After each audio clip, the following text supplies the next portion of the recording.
क्या आपको पता है जमीन और समंदर में पानी, गैस और पेट्रोलियम जैसी चीजों की पाइपलाइन कैसे बिछाई जाती है? और क्या आप जानते हैं इन पाइप को आपस में कैसे जोड़ा जाता है और कैसे एक पाइप में से दूसरी पाइप निकाली जाती है? तो आइए देखते हैं जमीन से लेकर समंदर में पाइपलाइन बिछाने का पूरा प्रोसेस। पूरी दुनिया में पाइपलाइनों का जाल बिछा हुआ है। इन पाइपलाइनों की कुल लंबाई करोड़ों किलोमीटर्स में है, जो पानी, गैस, पेट्रोलियम जैसी चीजों को एक शहर से दूसरे शहर और यहाँ तक कि एक देश से दूसरे देश तक पहुँचाने का काम करते हैं। आज के समय में पाइपलाइंस को जमीन के नीचे ही नहीं बल्कि समंदर के तल पर भी बिछाया जाता है। पानी की पाइपलाइन बिछाने के लिए इस प्रकार का गड्ढा तैयार किया जाता है, जिसके अंदर पाइपों को एक एक करके रखा जाता है। सभी पाइपों के सही अलाइनमेंट के लिए इस तरह की मशीन का इस्तेमाल किया जाता है, जो पाइपों को बिल्कुल बराबर ऊंचाई पर फिक्स करते हैं। पाइप्स बराबर ऊंचाई पर एक दूसरे के मुंह के बिल्कुल आमने सामने आ गए हैं। इसके बाद हीटर का इस्तेमाल करके पाइपों के मुंह को गर्म करके पिघलाया जाता है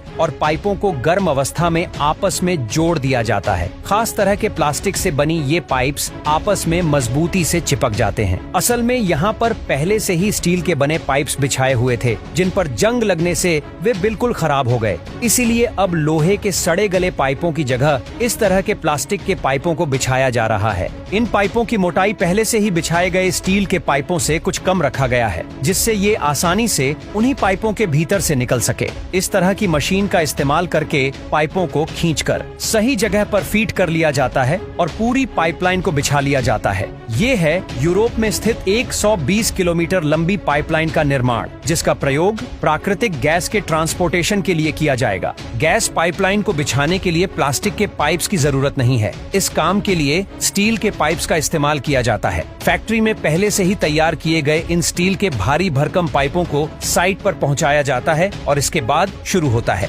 इन पाइपों को आपस में जोड़ने का काम, इन स्टील पाइपों को आपस में वेल्डिंग की मदद से जोड़ा जाता है। इसके लिए पाइपों के किनारों को घिसा जाता है ताकि वेल्डिंग का काम मजबूती से किया जा सके। पाइपों को सही प्रकार से आपस में जोड़ने के लिए अलाइनमेंट मशीन का इस्तेमाल किया जाता है, जिसे पाइप के भीतर से गुजारा जाता है और पाइप्स एक ही लाइन में अलाइंड हो जाते हैं। सही ऊंचाई पर आ चुके इन पाइपों को वेल्डिंग की मदद से आपस में जोड़ा जाता है। इस प्रकार का गड्ढा बनाने वाली मशीन का इस्तेमाल करके जमीन में पाइपों के लिए जगह बनाई जाती है। कई सारी पाइपों को वेल्डिंग की मदद से आपस में जोड़ दिया जाता है और फिर उसके बाद उन्हें गड्ढे में लगाने का काम शुरू किया जाता है। इसके लिए कई सारी क्रेनों को एक साथ काम पर लगाया जाता है। क्रेनों द्वारा पाइपलाइंस को जमीन के भीतर बिछाने के बाद उन पर जेसीबी मशीनों का इस्तेमाल करके मिट्टी डाली जाती है और उस जगह को पहले की ही तरह समूह बना दिया जाता है और इस तरह से 120 किलोमीटर लंबी पाइपलाइन को बिछाकर गैस ट्रांसपोर्टेशन का इंतजाम हो जाता है। क्या आप जानते हैं पाइपलाइंस ट्रांसपोर्टेशन का सबसे सस्ता साधन है? हाँ, ये जरूर है कि पाइपलाइन बिछाने में शुरू का खर्चा बहुत ज्यादा है, लेकिन उसके बाद पाइपलाइंस का इस्तेमाल कई दशकों तक फ्री में किया जा सकता है और आसानी से पेट्रोलियम तथा प्राकृतिक गैस को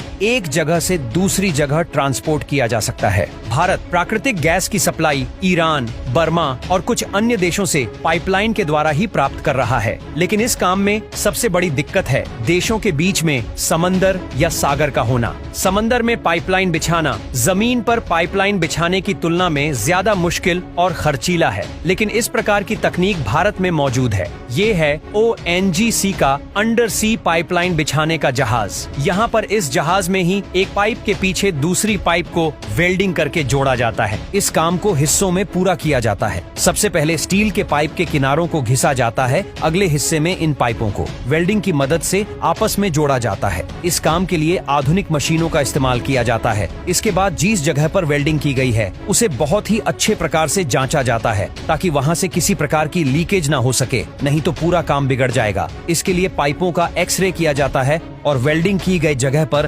खास तकनीक का इस्तेमाल करके वाटरप्रूफ मटेरियल की परत को चढ़ा दिया जाता है। इस जहाज पर 24 घंटे काम चलता रहता है। एक तरफ पाइपों को जोड़ने का काम होता है और दूसरी तरफ पाइप को समंदर में उतारने का काम चलता रहता है। मशीन की सहायता से पाइपों को खिसकते हुए समंदर तल पर उतारा जाता है। समंदर में इस काम की जांच करने के लिए इंजीनियर्स समंदर के भीतर उतरते हैं और पूरा काम ठीक से खत्म करते हैं। इस प्रकार से समंदर के भीतर पाइपलाइन बिछाने का काम पूरा किया जाता है।